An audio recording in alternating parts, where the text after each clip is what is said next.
दर्शक बंधु नमस्कार। बेडल plus dedicated to lifestyle farmers YouTube channel को आपण स्वागत। दर्शक बंधु, राज्य सरकार प्राणीपालन विभाग माध्यम अनेक प्रकार जनहितकारी योजना मान प्रणयन करुछंती, जहा फल कि प्राणीपालक माने विभिन्न क्षेत्र में से माने सहायता पाए फार्मिंग करी आगक आगक जाई परछंती। कुकुड़ा पालन हो, गो पालन हो किंबा अंडा उत्पादन क्षेत्र में हो, दुग्ध मांस अंडा उत्पादन क्षेत्र में किपरि आम राज्य आगक आगक जीव से प्रति सरकार यत्नवान हुई ए वर्ष 2024-25 आर्थिक वर्ष रे अनेक प्रकार योजना मान प्रणयन करछंती। तेणु आमे एहा आगरू अनेक बार अनेक योजना रूपरेख कौन तार सब्सिडी कौन अच्छी किपरि पाइबे किपरि एप्लाय करेंगे से विषय पुंखानुपुंख भाव आलोचना क्रमागत भाव करि आसुछु। एहा आगरू आमे आलोकपात करिछु कुकुड़ा पालन क्षेत्र रे चाषी मानकु आगक आगक नेबा पई राज्य सरकार 9 गोटी विभिन्न प्रकार योजना प्रणयन करछंती। एही 9 गोटी योजना मध्यरु सीआरयू स्कीम अन्यतम। तेणु सीआरयू कौन, यह कहीं आवश्यक एवं यह कले चाषी मानकर बा कुकुड़ा पालन करुथिबा चाषी मानक पई कौन उपकार रे आसी थाए एवं यह को किपरि पाई परिबे, यार सब्सिडी कौन केते अछि, ए समस्त विषय आज पुंखानुपुंख भाव आलोचना करिबा। तेणु सीआरयू कौन, सीआरयू रो फुल फॉर्म होची चिक रियरिंग यूनिट, कुकुड़ा चिया पालन केन्द्र, जहाँ को ओडिया कहते कुकुड़ा चिया पालन केन्द्र। अदरवाइज यह मदर यूनिट बोली बेले बेले कहुए।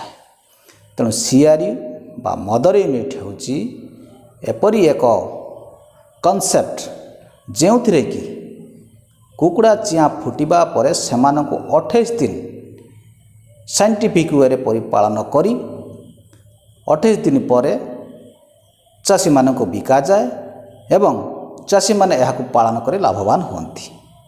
ये 28 दिन कहीं रखा जाए बा कहीं साइंटिफिक वे परिपालन करा जाए बा चिक रियरिंग यूनिट रे 28 दिन कहीं परिपालन करा जाए। 28 दिन होची कुकुड़ा मानकर क्रिटिकल पीरियड। छुआ जन्म हेबा परे सेमानक माँ सेमानक डेणा मध्यरे सेमानंकु आबद्ध करी रखे, सुरक्षित करी रखे एवं बाह्य शत्रु बाह्य परिवेश प्रतिकूल परिवेश रे सेमानंकु सुरक्षा दिए। किंतु एबे साइंस आगे, टेक्नोलोजी आगे, यही टेक्नोलोजी साइंस फल आमे हेचरी माध्यम अंडा को हेचिंग करा जाउची बा आर्टिफिशियली अंडा फुटा जाउची एवं सेई अंडारू जो चिया उत्पादन होती से पाखरे सेमानंकर माँ न थाए। तेणु सेमानंकर माँ जो परिवेश सेमानंकु दिए सही परिवेश रे रक्षा करिबा पाई जो कॉन्सेप्ट हेउची ताहा हेउची सीआरयू। तेणु एही समय रे सेमानंकु ठीक आवश्यकीय टेम्परेचर, ह्यूमिडिटी, खाद्य पानीय, वैक्सीन, मेडिसिन जहाँ दबा कथा 28 दिन मध्य सेमानंकु दिया जाए एवं सेमानंकर ठीक भाव में बुद्धि विकास हुए।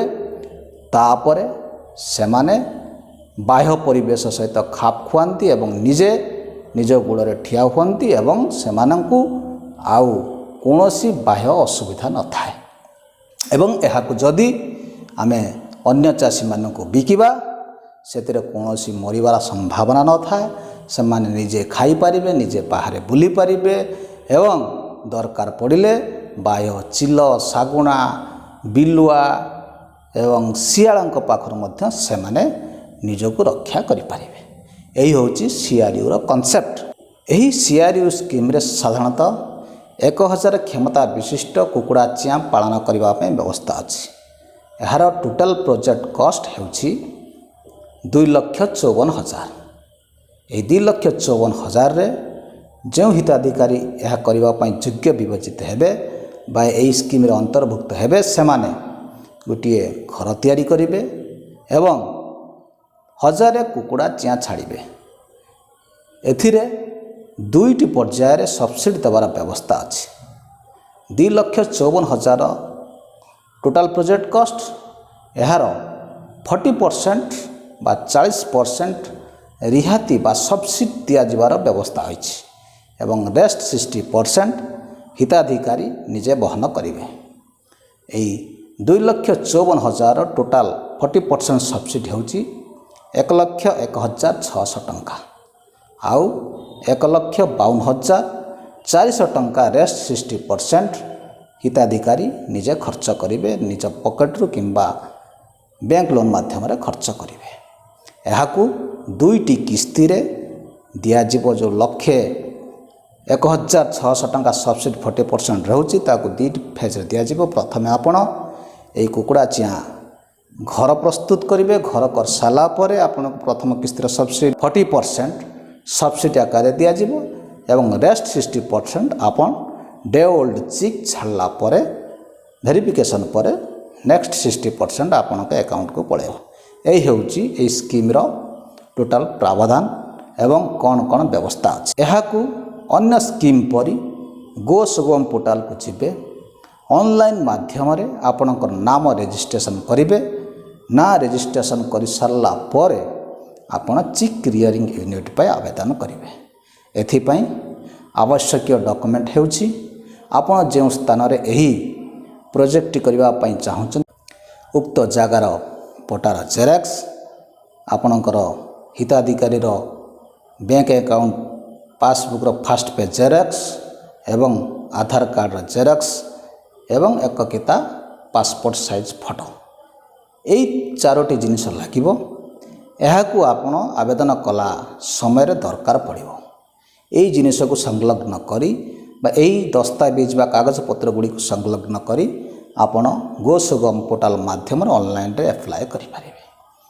ଠିକ୍ ସେହିପରି ଯେପରି BLIT ଆପଣ ଆପ୍ଲାଏ କରିସାରିଲା ପରେ ଆପଣଙ୍କ ଜାଗାକୁ ଭେରିଫିକେସନ୍ କରିବେ। ଯଦି ଆପଣ ଯୋଗ୍ୟ ବିବେଚିତ ହେବେ ଆପଣଙ୍କର ସମସ୍ତ କାଗଜପତ୍ର ଏବଂ ଭେରିଫିକେସନ୍ ଫଟୋ ସହ ରିମାର୍କ ଦେଇ CDVOଙ୍କ ପାଖକୁ ପଠାଇଦେବେ ଏବଂ DLC ଡିଷ୍ଟ୍ରିକ୍ଟ ଲେବୁଲ୍ କମିଟି ଏହାକୁ ଯଦି ଠିକ୍ ବିବେଚିତ କରିବେ ସେ ଆପଣଙ୍କ ପାଇଁ ଏକ ଗୋହଟ ଲେଟର ଜେନେରେଟ୍ କରିବେ। ଗୋହଟ ଲେଟର ପାଇସାରିଲା ପରେ ଆପଣ 6 ମାସ ମଧ୍ୟରେ ଏହି ସ୍କିମ୍ଟିକୁ ଶେଷ କରିବାକୁ ପଡ଼ିବ। କାରଣ ଏହି ସ୍କିମ୍ର ବା ଏହି ଗୋହଟ ଲେଟରର ଭ୍ୟାଲିଡ଼ିଟି ହେଉଛି 6 ମାସ। ପ୍ରଥମେ ଆପଣ ଗୋହଟ ଲେଟର ପାଇସାରିଲା ପରେ ଉକ୍ତ ସ୍ଥାନରେ ଯେଉଁ ସ୍ଥାନଟିକୁ ଆପଣ ଏହି ପ୍ରୋଜେକ୍ଟ କରିବା ପାଇଁ ପଟା ଦେଇଛନ୍ତି ଉକ୍ତ ସ୍ଥାନରେ ଏକ ଗୁହାଳ ନିର୍ମାଣ କରିବେ ଏବଂ ଗୁହାଳ ନିର୍ମାଣ କରିସାରିଲା ପରେ ଆପଣ ବ୍ଲକ ଲେବୁଲ୍ ଇନ୍ସପେକ୍ସନ୍ ଟିମ୍ BLITକୁ ଜଣାଇବେ। BLIT ତାକୁ ଭେରିଫିକେସନ୍ କରି ଆବଶ୍ୟକୀୟ ଡକୁମେଣ୍ଟ ଦେଲେ ଆପଣ ଫାର୍ଷ୍ଟ ଫେଜ୍ ସବସିଡ଼ି ପାଇପାରିବେ ଏବଂ ସେକେଣ୍ଡ ଫେଜ୍ ସବସିଡ଼ି ଠିକ୍ ସେହିପରି 1,000 କୁକୁଡ଼ା ଚିଆଁ ଛାଡ଼ି ସାରିଲା ପରେ ପୁଣି ସେହିପରି BLIT ଯାଇ ତାର ରେକମେଣ୍ଡେସନ୍ କରିବ ସେକେଣ୍ଡ ଫେଜ୍ ସବସିଡ଼ି ପାଇଁ। ନେକ୍ସଟ 60% ସବସିଡ଼ି କୁକୁଡ଼ା ଚିଆଁ ଛାଡ଼ି ସାରିଲା ପରେ ନେକ୍ସଟ 60% ସବସିଡ଼ି ଆପଣ ପାଇବା ପାଇଁ ହକଦାର ହେବେ।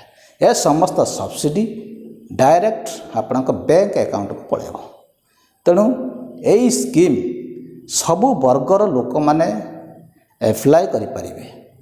General, women, SC, ST, transgender ଏବଂ ଫିଜିକାଲି ହ୍ୟାଣ୍ଡିକ୍ୟାପ୍ଟ ଏ ସମସ୍ତଙ୍କ ପାଇଁ ଏହି ସ୍କିମ୍ରେ ଅଗ୍ରାଧିକାର ଦିଆଯାଇଛି। ଏହି ସ୍କିମ୍ର ସବସିଡ଼ି ହେଉଛି ସମସ୍ତଙ୍କ ପାଇଁ 40%। ଗ୍ରାମାଞ୍ଚଳରେ ବସବାସ କରୁଥିବା ଗରିବ ଲୋକ ସେମାନେ ସାଧାରଣତଃ ଡେ ଓଲ୍ଡ ଚିକ୍ ବା ଦିନିକିଆ ଚିଆଁକୁ ରଖି ପରିପାଳନ କରିବା ସେମାନଙ୍କ ପାଇଁ ଅସମ୍ଭବ। ସେମାନେ ଉପଯୁକ୍ତ ଟେମ୍ପରେଚର, ହ୍ୟୁମିଡ଼ିଟି, ଖାଦ୍ୟ ସବୁ ଦେଇ ଜଗାରଖା କରି ସେମାନଙ୍କୁ ବଢ଼େଇବା ଅସମ୍ଭବ ହୋଇଥାଏ। ତେଣୁ ସେମାନଙ୍କ ପାଇଁ ଏହି 28 ଡେ ଓଲ୍ଡ ଚିକ୍ ଇଜ୍ ଭେରି ବେନିଫିସିଆଲ। ସେମାନଙ୍କ ପାଇଁ ବହୁତ ଉପାଦେୟ ଅଟେ। ସେମାନେ ଏହାକୁ ନେବା ପାଇଁ ବହୁତ ଆଗ୍ରହ ପ୍ରକାଶ କରନ୍ତି ଏବଂ ଏହାକୁ ବଞ୍ଚେଇ ବଡ଼ କରି ସେମାନେ ବିକିବା ସେମାନଙ୍କ ପାଇଁ ସହଜ ହୋଇଥାଏ। ତେଣୁ ଯେଉଁମାନେ ଏ ଚିକ୍ ରିୟରିଂ ୟୁନିଟ୍ କରିବା ପାଇଁ ଚାହୁଁଛନ୍ତି ଏ ବର୍ଷ ପ୍ରତ୍ୟେକ ଜିଲ୍ଲାକୁ ଟାର୍ଗେଟ୍ ଯାଇଛି ଏବଂ ଯଥାଶୀଘ୍ର ଆପଣମାନେ ଗୋ ସୁଗମ ପୋର୍ଟାଲକୁ ଯାଇ ନିଜର ନାମ ପଞ୍ଜୀକରଣ କରି ଅନଲାଇନ୍ ମାଧ୍ୟମରେ CRU ସ୍କିମ୍ରେ ଆପ୍ଲାଏ କରନ୍ତୁ ଏବଂ ଏହି ସ୍କିମ୍ରେ ଲାଭ ଉଠାନ୍ତୁ। ହଁ ଦର୍ଶକ ବନ୍ଧୁ, ଆପଣମାନଙ୍କର ଭଲ ପାଇବା ଏହି ଭେଟେଲ ପ୍ଲସ୍ ୟୁଟ୍ୟୁବ୍ ଚ୍ୟାନେଲ୍ ପ୍ରତି ଜାରି ରହିଥାଉ ଏବଂ ଆପଣମାନଙ୍କର ଯଦି ଲାଇଭଷ୍ଟକ୍ ଫାର୍ମ ବିଷୟରେ କିଛି ଜାଣିବାର ଆବଶ୍ୟକତା ଅଛି ବା ଅନୁଭବ କରନ୍ତି, ନିଶ୍ଚିତ ଭାବେ ଆମକୁ ମେସେଜ ମାଧ୍ୟମରେ ଜଣାନ୍ତୁ। ଏବଂ ପୁଣି ଥରେ ନିବେଦନ ରହିବ, ଯେଉଁମାନେ ନୂଆ କରି ଆମର ଚ୍ୟାନେଲଟିକୁ ଦେଖୁଛନ୍ତି ନିଶ୍ଚିତ ଭାବେ ଆମ ଚ୍ୟାନେଲକୁ ସବସ୍କ୍ରାଇବ୍ କରନ୍ତୁ ଏବଂ ପାଖରେ ଥିବା ବେଲ୍ ବଟନ୍ଟିକୁ ଦବାଇ ଦିଅନ୍ତୁ। ଫଳରେ ଆମ ଦ୍ୱାରା ପ୍ରସ୍ତୁତ ନୂଆ ନୂଆ ଭିଡ଼ିଓମାନଙ୍କର ନୋଟିଫିକେସନ୍ ଆପଣ ପ୍ରଥମ ପାଇପାରିବେ ଆଉ ଦେଖିପାରିବେ। ତେଣୁ ଭିଡ଼ିଓଟିକୁ ମୂଳରୁ ଶେଷ ପର୍ଯ୍ୟନ୍ତ ଦେଖିଥିବାରୁ ଅଶେଷ ଅଶେଷ ଧନ୍ୟବାଦ। ନମସ୍କାର।